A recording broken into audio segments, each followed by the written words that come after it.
दादी, मामा जी, आप प्लीज अंदर जाइए। अगर अभिमन्यु बाहर आ जाएगा तो मम्मू आनंद को देख लेगा और पता नहीं 10 सवाल पूछेगा कि क्या हाल होगी, फिर से अटैक ना आ जाए। आप प्लीज प्लीज अंदर जाइए। नियति मेरी बात तो सुन। हाँ, कहाँ हो आप?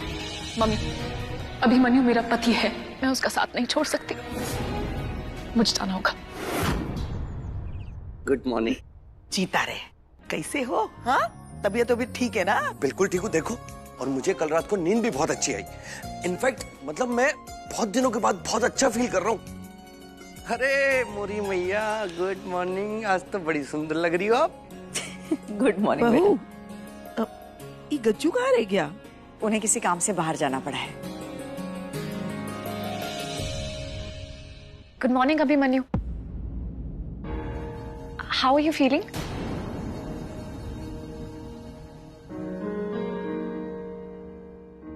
माँ, ये नर्स के नाम पे डक्ट टेप कहाँ से लाई हो आप? पता है कितनी बड़ी चेप है ये। रात को 2:30 बजे मेरे रूम में थी और मुझे टच करने की कोशिश कर रही थी माँ। मतलब ऐसी भी क्या ड्यूटी कर रही है? उसका काम ही वो है बेटा, तुम्हारा ख्याल रखना। नर्स है तुम्हारी वो। माँ ठीक है, ख्याल रखना काम है, पर इतना भी क्या ख्याल रखना कि पेशेंट के सर पर ही बैठ जाए। माँ पता है, मैं बड़ा अनकंफर्टेबल हो जाता हूँ जब ये मेरे आसपास होती है। क्या नाम बताया था तुमने अपना?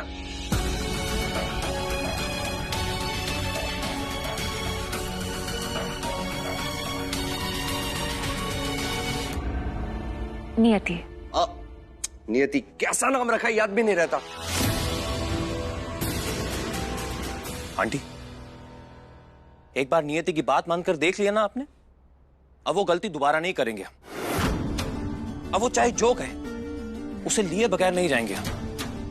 मन तो मेरा भी नहीं है बेटा, पर इसको अच्छे से समझा दो हाँ, कि मेरे आसपास भी ना दिखे। मतलब मैं इसको देखता हूँ ना तो मुझे इरिटेशन होने लग जाती है।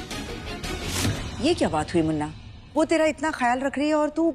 माँ मैं समझ सकता हूँ, मतलब ख्याल रखती है ठीक है, पर अब आपसे अच्छा ख्याल थोड़ा ना रख सकती। मतलब कोई भी एरी गैरी अनजान लड़की मेरा ख्याल रखे, अच्छा नहीं लगता ना माँ।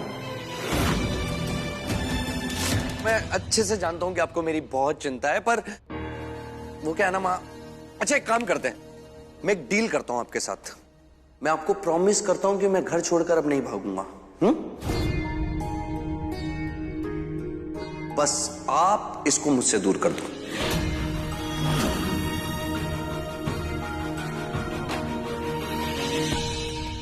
मतलब इतना बड़ा घर है मेरा, मैं क्यों सड़कों पर यूं अकेला घूमूं?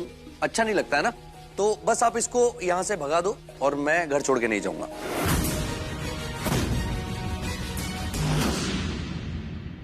प्रॉमिस। प्रॉमिस। अरे क्या कहे जा रहे हो मुन्ना? इसे कैसे भेज देंगे नियति को? ये कहीं नहीं जाने वाली। हाँ। ओहो, मतलब इसके पापा ने मेरे पापा से कर्जा लिया हुआ है क्या? और इसे मॉर्गेज के ऊपर यहाँ पर छोड़ के गए, ऐसा कुछ है? ए, चुप कर, बंद कर ये बत्ती सी नॉन स्टॉप। माँ प्लीज, मतलब ये जबरदस्ती का सरदर्द क्यों दे रखा है मुझे? लानी है तो कोई अच्छी नर्स लेके आओ ना माँ। मतलब इसको देखते ही ना मेरा दिमाग खराब हो जाता है। दिमाग तो पहले से ही खराब है तुम्हारा अभिमन्यु।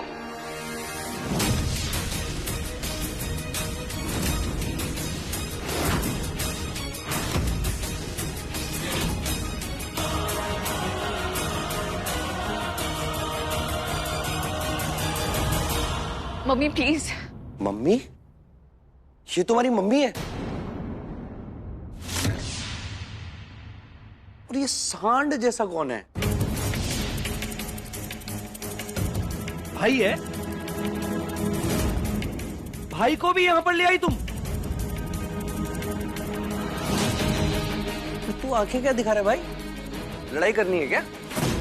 मामा पुलिस स्टेशन में इन्फॉर्म कर दो कि हमारे घर में मारपीट होने वाली है। हाँ हाँ हाँ, भांजे करता हूँ मैं। क्या आंखें आंखें क्या दिखा रहा है? आनंद। आनंद,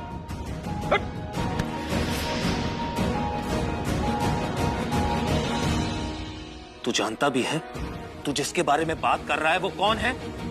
पागल इंसान। आनंद, प्लीज कुछ आगे मत बोलना। हेलो, क्या मत बोलना? और तूने कॉलर कैसे पकड़ा? छोड़। कॉलर पकड़ के खुद को विलन समझ रहा है क्या?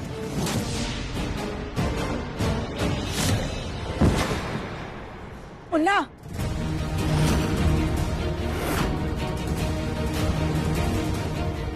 मामा, इसको उठने मत देना। उठे ना तो इसके घुटने के नीचे की टांगे। ए आनंद, बस। ये क्या कर रहा है बेटा? माँ, मैं क्या कर रहा हूँ? ये जो कुछ भी हो रहा है ना, इस नर्स की वजह से हो रहा है। मतलब सुबह सुबह अपने घर वालों को बुला लिया इसने और मुझे बुली कर रही है। माँ, मुझे इसकी नीयत पहले से ही ठीक नहीं लग रही है। मतलब ये मेरी बीमारी का कैसा कैसा फायदा उठाएगी ना, हम लोगों को पता भी नहीं चलेगा। मतलब ऐसी लड़कियों का कोई कैरेक्टर, कोई मोरल होता नहीं।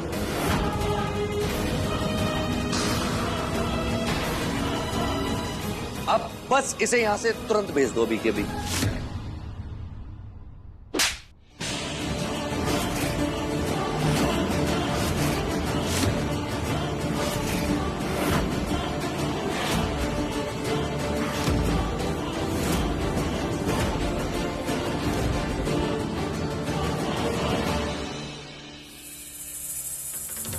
तू मेरी बेटी की नियति के चरित्र पे उंगली उठा रहा है। पैसे का बहुत घमंड है ना तुझे, पर तुझे पता नहीं है कि तू उसकी उंगली की बराबरी भी नहीं कर सकता। माँ, प्लीज चुप हो जाइए, आगे कुछ मत बोलना। बस नियति, बहुत हो गया। इस एहसान फरामोश लड़के को पता चलना चाहिए कि तूने इसके लिए क्या कुछ नहीं किया है।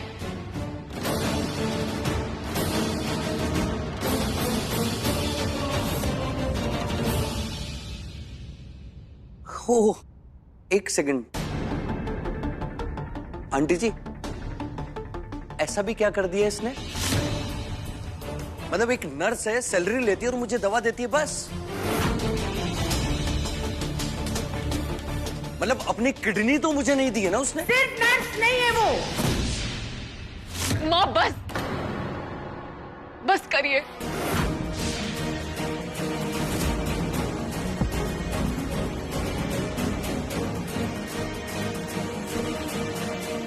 अब और नहीं। माँ, मनोरमा जी और गजेंद्र सर ने बहुत भरोसे के साथ मुझे इस घर और अपने बेटे की जिम्मेदारी सौंपी है।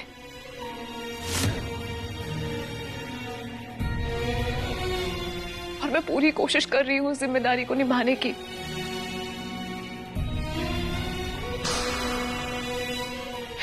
मैं अभिमन्यु जी की नर्स और केयरटेकर हूं।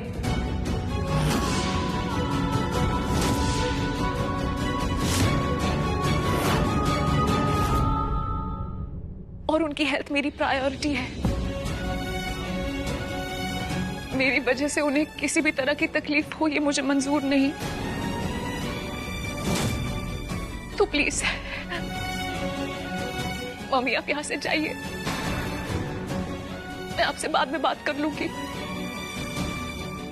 आप यहां से जाइए।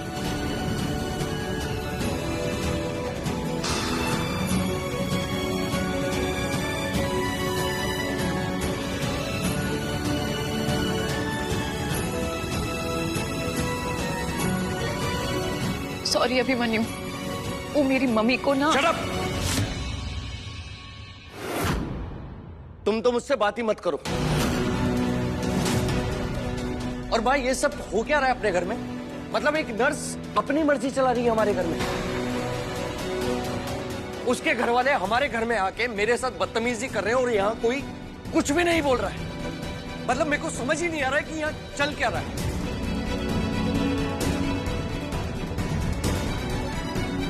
पता, मैं ये सब ड्रामा देख नहीं सकता हूं, इसीलिए मैं अपने घर छोड़ के भागा था। मुझे ना तो कोई टेंशन देनी और ना आपसे टेंशन लेनी। मैं जा रहा हूं मामा। बाय। मुन्ना, अभिमन्यु। आप सब रुको, मैं देखता हूँ। अभिमन्यु, अभिमन्यु। मम्मी, मैं अभिमन्यु को छोड़कर नहीं जा सकती, प्लीज। नहीं नियति, मैं अब तक चुप रही, सच नहीं बताया। पर अब बस बेटा, बहुत कर लिया तूने, अब घर चल।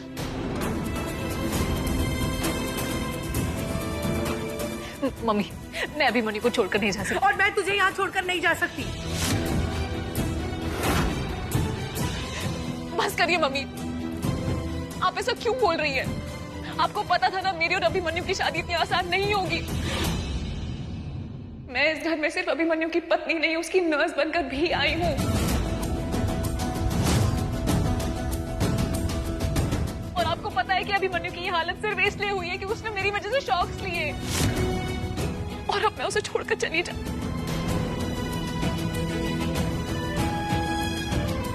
माना अभिमन्यु मुझे भूल गया है, लेकिन मैं तो ठीक हूं ना मम्मी। मैं उसका प्यार कैसे भूल सकती हूँ? मम्मी, इस वक्त अभिमन्यु को मेरी सबसे ज्यादा जरूरत है, और आप ही कैसे भूल सकती है मम्मी? कुछ दिन पहले अभिमन्यु इससे बदतर हालत में था, और आपने उसी हालत में मेरा और अभिमन्यु का कॉल करवाया। मुझे आपके सहारे की जरूरत है मम्मी, शिकायत की नहीं। मैं अपने पति को छोड़कर नहीं जा सकती।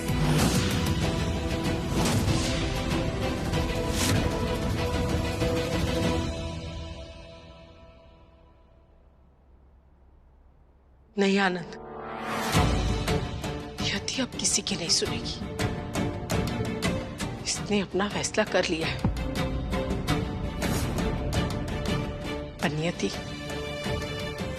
इस एक रिश्ते के लिए तुम हमें अपने सारे रिश्ते भूलने की भूल कर रही हो। ठीक है, पर मेरी एक बात याद रखना, शादी निभाने के लिए दो लोगों की जरूरत होती है, और यहाँ तुम अकेली हो। चलो आनंद। सुलोचना बहू, अरे क्या कर रही हो? ऐसे मत जाओ। नहीं पड़की अम्मा, बहुत सुन लिया और बहुत देख लिया, अब हिम्मत नहीं है।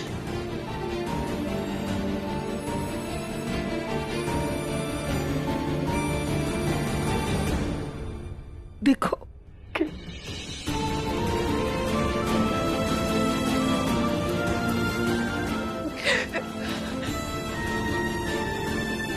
नियति बेटा, तू चिंता मत कर, हम सब तेरे साथ है।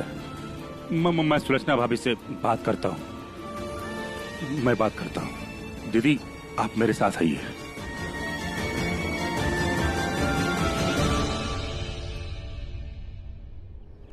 सुलोचना भाभी, ऐसे नाराज होकर तो मत जाइए प्लीज। मेरे नाराज होने से क्या फर्क पड़ता है? चलिए भैया। दीदी, आप समझाओ। सुलोचना, तुम्हारे दिल पर क्या बीत रही है ये समझ सकती हूँ मैं। ऐसे नाराज होकर मत जाओ। चलो भैया।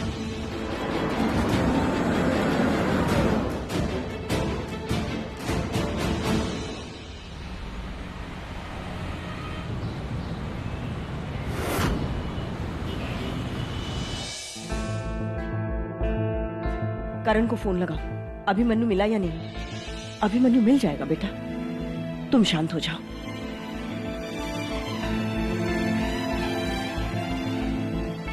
कहाँ है अभिमन्यु? अभिमन्यु? मैंने उसको फॉलो किया, लेकिन वो भीड़ में कहीं गायब हो गया।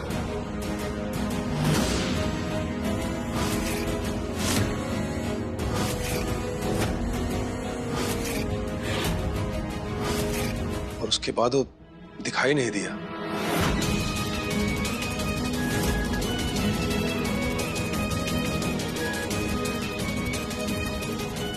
अभिमन्यु ठीक नहीं है, शॉक के और पता नहीं क्या क्या साइड इफेक्ट हुए उस पे। हम उसे अकेला नहीं छोड़ सकते, हमें उसे ढूंढना होगा। अम्मा, अब चुप हो जाओ, मिल जाएगा अभिमन्यु।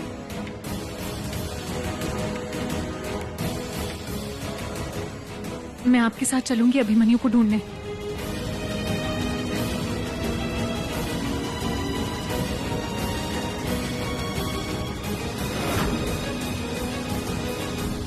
भगवान झूठ ना बुलाए, मुझे तो लगा था ये लड़की ना 1-2 दिन में ही भाग निकलेगी, लेकिन ये तो ना ठीठ है, ठीठ और चंट भी। मैंने मनोरमा भाभी से पता किया था, राम भैया अरे इसके पापा मात्र 50,000 कमाते हैं। तभी मैं सोचूं नॉन स्टॉप ऐसे कैसे अभिमन्यु जैसे आफत के गले लग जाएगी कोई भी लड़की। ये तो होल स्टॉप वाला प्लान लेके आई है। इधर अभिमन्यु हो जाए पागल और ये पूरे जायदाद पे कब्जा कर लेंगे। वो करण ही का कम है, सारा दिन जीजा जी के साथ साई की तरह चिपका रहता है। घर में बड़ा है तो उसे लगता है कि बिजनेस में भी बड़ा हो गया है। और हम बता रहे हैं कि अभिमन्यु का पगला जाने का ना सबसे ज्यादा फायदा अगर किसी को हुआ है ना तो वो करण को ही हुआ है। और जीजा जी भी अगर सबसे ज्यादा भरोसा किसी पे करते हैं तो वो करण ही है। पर जब से ये बंबई वाली बहू आई है ना, हमको तो लग रहा है कि हमारे बच्चे सड़क पर आ जाएंगे। इस घर में कुछ अच्छा हो ही नहीं रहा है। माँ, आप ऐसा क्यों बोल रही है? हमारे अभिमन्यु भैया का गौना अभी हुआ है, तो इससे ज्यादा खुशी की बात और क्या होगी? चुप करो तुम सीख चिल्ली। तुम्हारा ये भोलापन बाहरी दुनिया में काम नहीं आएगा। वैसे तो ये बंबई वाले के आने से ना रूपरेखा की सारी हेकड़ी कम हो जाएगी। उसे लगता है कि यहाँ जो कुछ भी है उसके बच्चों का है। लेकिन अब देखना नियति कैसा टक्कर देती है। और देखो वो बंबई वाली है ना, उसको बोतल में उतारना है। उसके साथ एकदम गोंद की तरह चिपक जाओ, उसकी चहेती नन्नत बन जाओ। इतने सालों तक हमने मनोरमा भाभी को संभाला है, अब तुम नियति भाभी को संभालोगी। और बस एक बार समर आ जाए फिर उस करण का भी पत्ता कट हो जाएगा। हमें ऐसे रिश्तों का झूठा नाटक नहीं करना चाहिए। अच्छा, तुम्हें कहा लगता है कि गजेंद्र जीजा जी ऐसी ही वसीयत में हम लोग का नाम लिख देंगे? हाँ? अरे तुम्हारे बाप ने पूरी जिंदगी इस घर की चाकरी में बिता दी, बदले में मिला का ठेंगा। यही सब ना तुम्हारे और समर के साथ ना हो, इसलिए हमको ये सब करना पड़ रहा है, समझी? हमें भी कुछ सोचना होगा, पर इस बारे में ना करण को कुछ बताने की जरूरत नहीं है, समझी? वैसे नियति ने क्या कहा था? किसी भी तरह की परेशानी, दिक्कत, चिंता अगर अभिमन्यु को देंगे तो उसकी दिमागी हालत खराब हो जाएगी। तो थोड़ी सी परेशानी हम दे भी देंगे तो क्या होगा? एक पागल थोड़ा सा पागल है, बहुत पागल हो जाएगा। क्या बोलती है? ये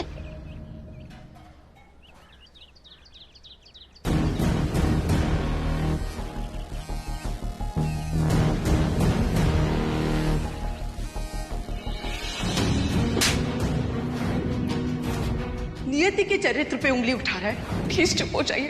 इस एहसान फरामोश लड़के को पता चलना चाहिए कि तूने इसके लिए क्या कुछ नहीं किया है।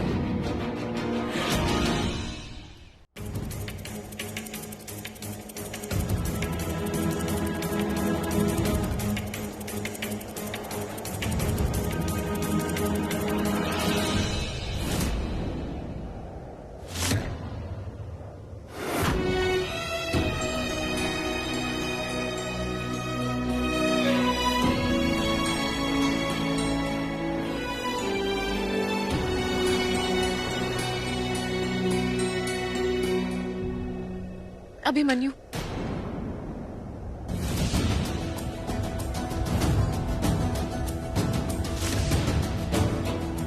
तुम यहाँ बैठे हो, घर पर सब तुम्हारे लिए इतने परेशान हो रहे हैं। चलो घर चलो। Don't touch me.